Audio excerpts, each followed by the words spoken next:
les études qualitatives qu'on a, et on a des sondages précis, je les cite, ceux de l'IFOP, disent qu'il y a une adhésion massive à la politique de restriction de la place de la voiture en ville, parce qu'on peut le raconter comme on veut, c'est à ce stade le seul moyen d'engager la voie d'une baisse de la pollution, et que oui, ça a des conséquences un peu négatives, nous le savons.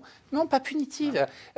L'obéissance à la loi qu'on s'est prescrite, c'est une liberté, c'est un principe fondamental du pacte républicain. Si on veut poursuivre collectivement des objectifs de transformation du modèle environnemental, ça passe par des efforts, ça passe par quelques contraintes, mais c'est dans l'intérêt de tous. Si jeudi prochain, le tribunal administratif annule à son tour l'arrêté que vous aviez pris pour confirmer ce qui avait été annulé une première fois, c'est un peu compliqué, ce sont des épisodes, mais s'il annule, ce qui est une possibilité, vous maintenez, vous faites appel et vous maintenez? Alors, absolument. Vous aurez c'est une possibilité.